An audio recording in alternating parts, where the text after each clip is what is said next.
1923, Recife, Brésil. L'hôpital Santa Cruz était réputé pour ses miracles nocturnes. Des patients mourants qui entraient le soir ressortaient guéris le matin. Mais l'enquête fédérale a révélé l'horrible vérité. Les corps ne quittaient jamais vraiment l'hôpital. Les infirmières de la nuit les gardaient pour autre chose.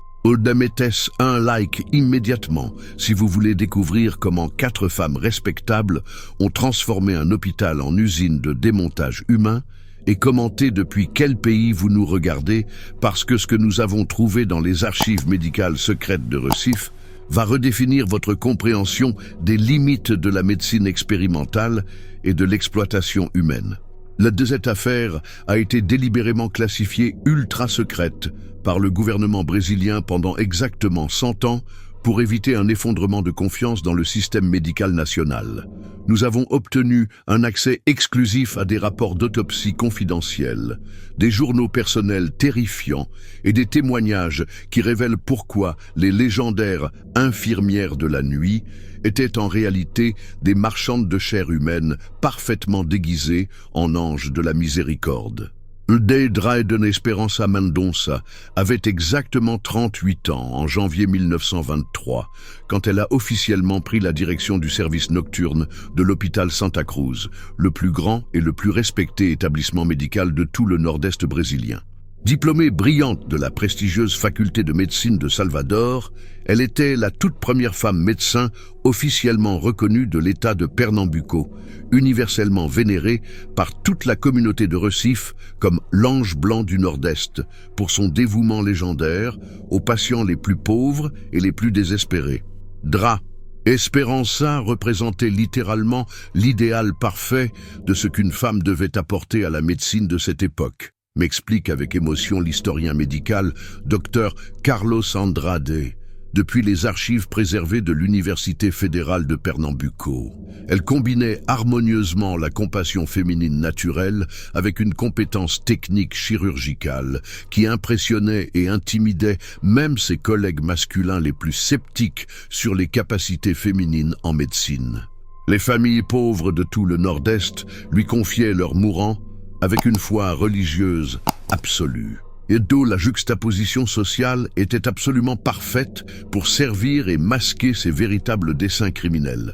Une pionnière médicale courageuse qui brisait héroïquement les barrières de genre tout en servant dévotement la population la plus vulnérable et abandonnée du Nord-Est, dirigeant avec une efficacité remarquable un service hospitalier qui affichait des taux de survie statistiquement miraculeux dans une époque historique où la médecine tropicale était encore primitive et balbutiante. Si vous avez déjà fait confiance aveuglément à un professionnel médical uniquement basé sur leur réputation irréprochable et leur statut social respecté, alors vous pouvez commencer à comprendre comment toute une région, toute une hiérarchie médicale et même toute une communauté religieuse ont pu être systématiquement aveuglées par l'apparence de sainteté méticuleusement construite et maintenue par Esperança. Esperança dirigeait une équipe soudée de 3 infirmières absolument dévouées. Lucia Santos, 32 ans, spécialisée en chirurgie d'urgence et anesthésie. Carmen Oliveira, 28 ans, experte reconnue en soins post-opératoires et récupération. Et Isabelle Ferreira, 35 ans, responsable officielle de la morgue et des soins de fin de vie. Ensemble, elles formaient la légendaire équipe des infirmières de la nuit qui accomplissait l'impossible en sauvant miraculeusement des vies quand tous les autres médecins masculins de la région avaient définitivement renoncé. Nous sautons directement vers octobre 1925, exactement 2 ans et 9 mois après le début des activités, quand l'inspecteur fédéral Antonio Ramos arrive officiellement à Recife avec un mandat gouvernemental pour enquêter sur des irrégularités administratives et financières signalées à l'hôpital Santa Cruz. Ce qu'il va découvrir pendant cette inspection de routine déclenchera le plus grand scandale médical et le plus grand secret d'État de toute l'histoire républicaine brésilienne. Mais nous devons absolument retourner en arrière vers janvier 1923, au tout début des opérations d'Esperança, pour comprendre comment elle a méthodiquement et brillamment construit son système avec une efficacité administrative et médicale qui a littéralement émerveillé toutes les autorités sanitaires locales, régionales et même fédérales. L'hôpital Santa Cruz recevait statistiquement une moyenne constante de 40 patients mourant par mois, victimes de fièvre jaune endémique, de typhus tropical, de malaria sévère, d'accidents industriels fréquents dans le port commercial de Recife et de malnutrition chronique généralisée. Dans tous les autres établissements hospitaliers comparables du nord-est brésilien, les statistiques médicales officielles montraient impitoyablement qu'environ 80% de ces cas critiques mouraient tragiquement dans les 48 heures suivant leur admission. Mais sous la direction révolutionnaire d'Esperanza Mendonça, miracle médical inexplicable, 95% de ces patients condamnés ressortaient complètement guéris et en parfaite santé, après maximum une semaine de traitement intensif nocturne selon ces méthodes secrètes et innovantes. C'était universellement considéré comme un véritable miracle de la médecine moderne tropicale, me confie avec nostalgie l'archiviste médical João Silva, gardien depuis 40 ans des documents historiques de cette période.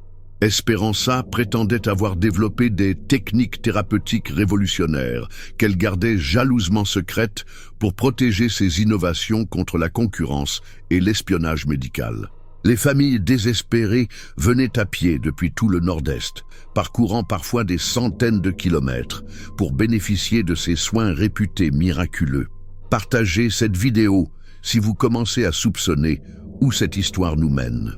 Mais dès 1924, exactement un an après le début des activités miraculeuses, certains détails subtils mais troublants commencent à attirer l'attention de quelques observateurs plus attentifs et sceptiques.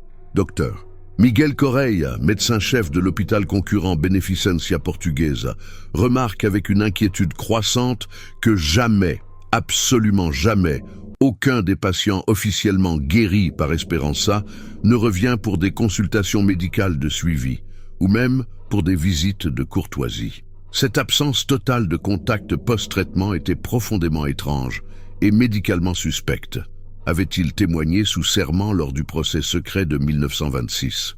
Les patients avec des maladies tropicales aussi graves nécessitent habituellement des mois, parfois des années de soins de suivi, de contrôles réguliers, de médication continue. Mais ceux traités par Esperança disparaissaient complètement et définitivement de la circulation médicale après leur prétendue guérison miraculeuse, comme s'ils avaient quitté non seulement Recife, mais le monde terrestre lui-même. Mars 1925, Maria Santos, une blanchisseuse locale qui travaillait régulièrement pour plusieurs familles bourgeoises de Recife, fait une découverte profondément troublante et répétitive. Elle trouve systématiquement, presque chaque semaine, des draps hospitaliers et des vêtements de patients tachés de sang frais dans les poubelles, discrètement placés derrière l'hôpital Santa Cruz, toujours disposés là pendant les petites heures du matin, entre 3 heures et 5 heures.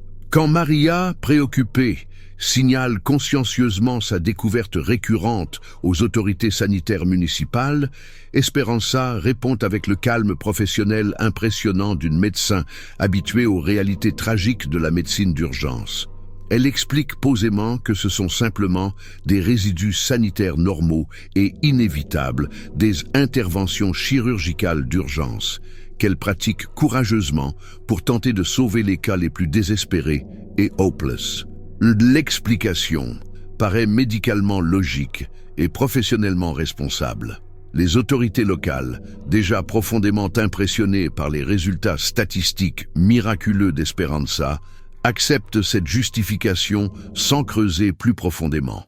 Pas encore. En juin 1925, Joaquim Pereira, docker expérimenté du port commercial de Recife, commence une recherche désespérée de son frère cadet Manuel, 19 ans, qui était entré à l'hôpital avec une fièvre tropicale sévère et qui aurait été, selon les explications officielles d'Esperança, transféré vers un établissement médical spécialisé de São Paulo pour des soins avancés impossibles à fournir dans le nord-est.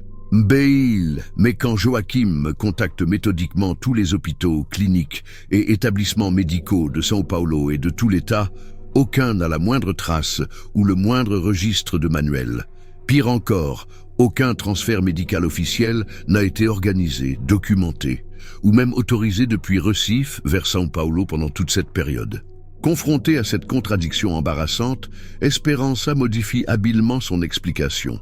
Manuel a été adopté et pris en charge par une famille charitable et généreuse de São Paulo qui voulait l'aider à se reconstruire physiquement et moralement après sa maladie grave. Mais Joachim, homme simple mais obstiné, refuse catégoriquement cette version invraisemblable. Il commence à poser des questions de plus en plus embarrassantes dans tous les quartiers de Recife, enquêtant sur d'autres familles qui avaient perdu des proches dans des circonstances similaires. Commentez si vous commencez à comprendre la terrifiante vérité derrière ces miracles médicaux.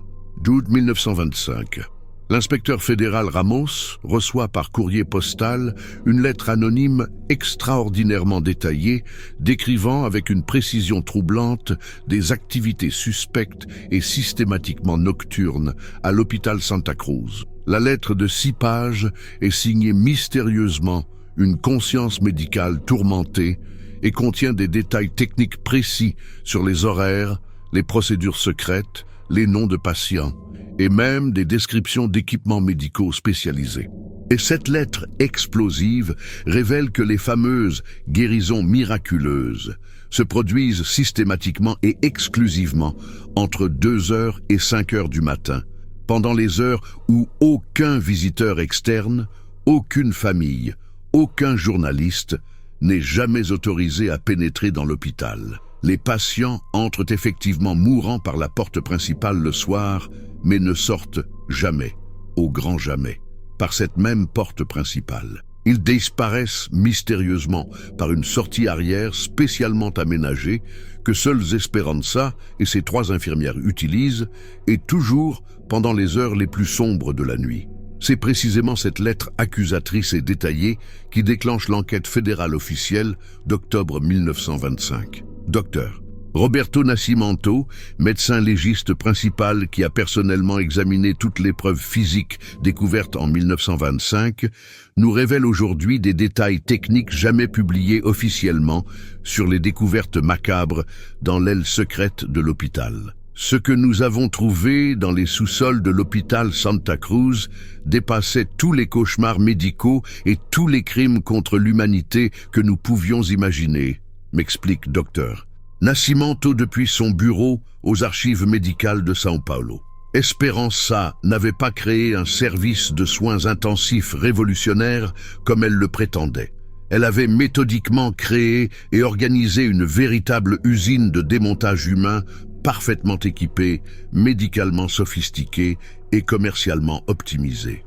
Selon l'analyse médico-légale détaillée de Dr. Nascimento, l'aile secrète souterraine contenait 3 salles principales parfaitement aménagées. La première salle était un laboratoire de dissection humaine où les patients mourants étaient systématiquement et méthodiquement démontés vivants.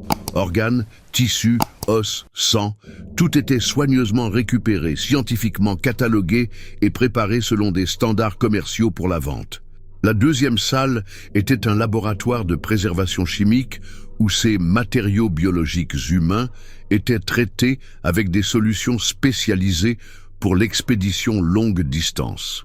La troisième salle était un incinérateur médical à haute température où les déchets humains non commercialisables étaient définitivement et complètement éliminés. Le capitaine José Meneses, enquêteur fédéral qui a dirigé toutes les perquisitions et saisies, explique la logistique commerciale sophistiquée de l'opération. Esperança avait développé et maintenu un réseau commercial international avec des universités de médecine, des laboratoires de recherche privés et des collectionneurs anatomiques privés à travers tout le Brésil et même en Europe. Elle vendait méthodiquement des organes humains frais pour l'étude anatomique universitaire, des squelettes humains complets pour l'enseignement médical, même des spécimens anatomiques rares pour des collections privées de bourgeois européens. Le plus médicalement troublant, continue capitaine Meneses, c'est que les patients n'étaient jamais assassinés directement ou rapidement. Esperanza les maintenait en vie le plus longtemps médicalement possible pour préserver la fraîcheur et la qualité commerciale des organes. Elle utilisait des techniques d'anesthésie sophistiquées pour les maintenir inconscients mais vivants pendant qu'elle les démontait progressivement et méthodiquement, récupérant d'abord les organes non vitaux pour prolonger la vie, puis finalement les organes vitaux quand elle était prête à terminer la procédure. L'inspecteur Ramos, dans son rapport confidentiel final de 847 pages, retrouvé dans les archives secrètes en 1985, décrit la découverte la plus psychologiquement choquante. Dans les sous-sols étendus de l'hôpital, nous avons découvert ce qu'Esperanza appelait fièrement sa bibliothèque anatomique commerciale. Plus de 200 squelettes humains complets parfaitement préparés, 500 organes individuels préservés dans des bocaux étiquetés et 1200 spécimens anatomiques divers, tous méticuleusement catalogués avec des informations commerciales sur l'âge, la condition sociale, la cause de mort et la valeur marchande des donneurs involontaires. Elle tenait des registres commerciaux d'une précision comptable impressionnante. Continue le rapport de Ramos. Chaque partie du corps humain avait un prix de marché clairement établi et régulièrement mis à jour. Un cœur humain sain valait l'équivalent de $2000 actuels. Un squelette complet d'adolescent valait $5000. Les cerveaux étaient les produits les plus chers, jusqu'à $8000 pour un cerveau exceptionnellement développé, provenant d'un individu éduqué.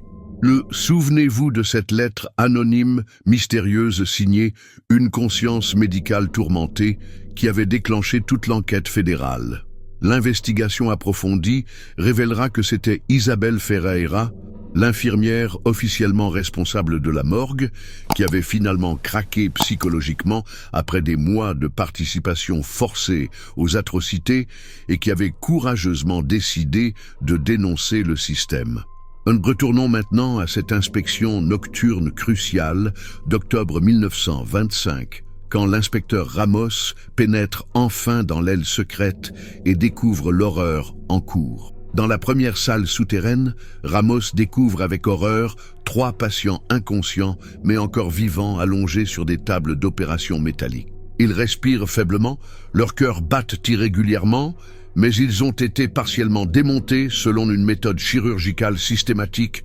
Un homme âgé sans rein gauche, une femme d'âge moyen sans rate, un adolescent sans plusieurs côtes et une partie du foie. « Docteur Mendonça, que leur avez-vous fait exactement ?» demande Ramos, horrifié par la scène médicale cauchemardesque.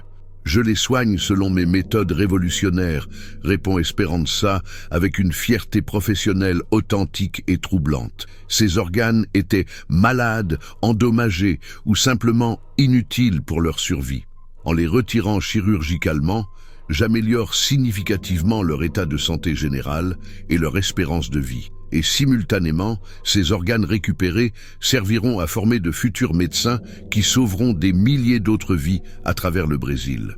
Mbate. Mais ces patients vont inévitablement mourir de leurs blessures, proteste Ramos, incrédule.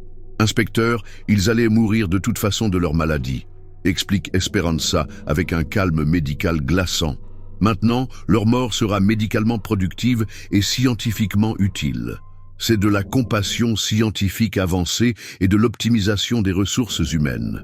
Je transforme une mort inutile en connaissance précieuse. Dans la deuxième salle, Ramos découvre Carmen et Lucia travaillant méthodiquement à préparer des organes humains dans des solutions chimiques spécialisées.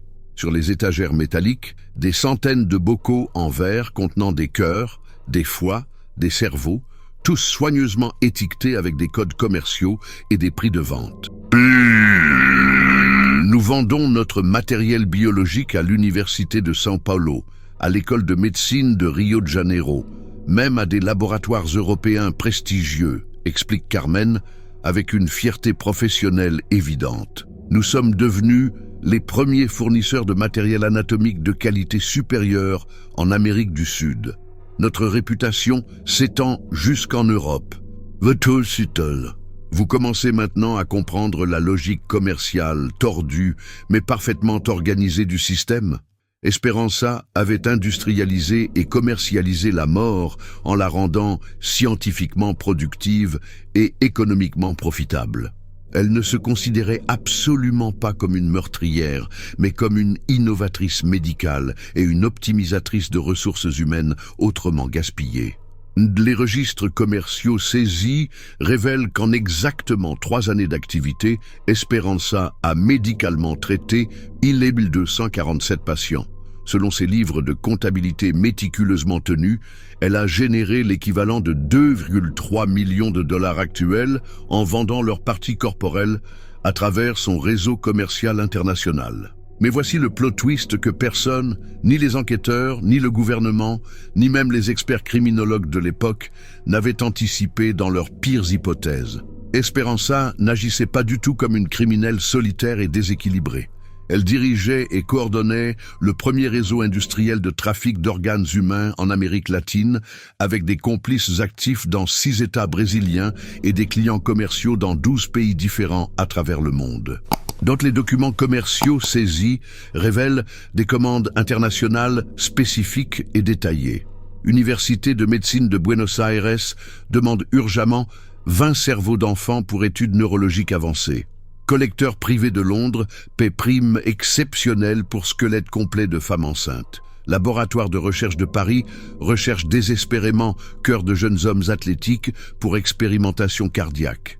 Dites, elle n'était absolument pas une folle solitaire, agissant impulsivement, révèle aujourd'hui Dr Nascimento en consultant les dossiers préservés. Elle était la PDG parfaitement rationnelle d'une entreprise médicale internationale sophistiquée qui transformait systématiquement la pauvreté et la vulnérabilité brésilienne en profits scientifiques et commerciaux européens. Le procès secret d'Esperanza et de ses complices commence en mars 1926 dans une salle fermée au public. Officiellement, elle est condamnée à 30 ans de prison pour homicide multiple et trafic de matériel humain. Mais les archives déclassifiées en 1985 révèlent une vérité gouvernementale différente et plus troublante. Esperanza a été secrètement transférée vers un laboratoire médical militaire ultra confidentiel à Rio de Janeiro, où elle a continué ses recherches anatomiques avancées pour le compte de l'armée brésilienne jusqu'en 1954. Ces techniques révolutionnaires de préservation d'organes et de dissection systématique ont directement contribué aux avancées médicales militaires brésiliennes de l'époque. Abonnez-vous si vous voulez connaître comment cette affaire influence encore la médecine moderne. Aujourd'hui, des enquêteurs médicaux internationaux découvrent régulièrement que les méthodes commerciales d'Esperanza ont directement inspiré des réseaux contemporains de trafic d'organes à travers toute l'Amérique latine. En 2018, une clinique privée de São Paulo a été fermée par les autorités pour des pratiques étonnamment similaires à celles documentées en 1925. Mais, plus troublante encore, en 2020, pendant la crise sanitaire de la pandémie, plusieurs hôpitaux privés du nord-est brésilien ont été officiellement soupçonnés d'utiliser des techniques Esperanza modifiées pour récupérer discrètement des organes de patients Covid décédés sans aucun consentement familial. L'héritage commercial et médical d'Esperanza Mendonça continue d'influencer la médecine criminelle contemporaine. Son modèle commercial révolutionnaire de transformation de la misère humaine en profits médicaux est encore secrètement utilisé aujourd'hui par des réseaux internationaux qui exploitent systématiquement la vulnérabilité des populations pauvres à travers le monde. Question troublante pour notre époque, combien d'hôpitaux dans le monde utilisent encore des variantes modernisées des méthodes commerciales d'Esperanza?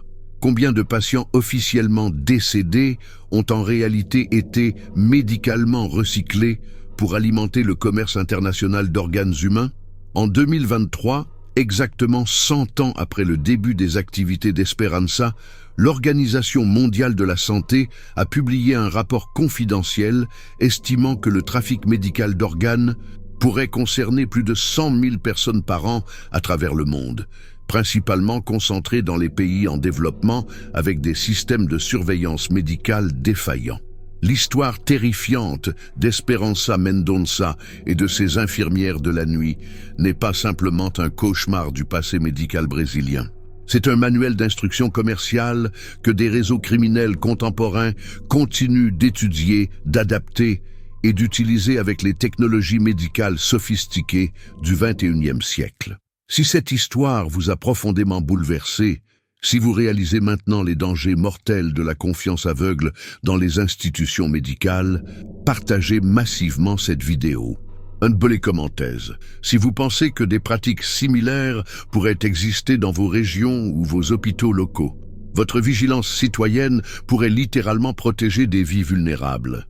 Parce que l'histoire des infirmières de la nuit nous enseigne la leçon la plus cruciale sur la médecine moderne. Parfois, ceux qui jurent solennellement de ne pas nuire sont précisément ceux qui causent le plus de dommages irréparables sous le couvert respectable de la science, de la compassion et du progrès médical.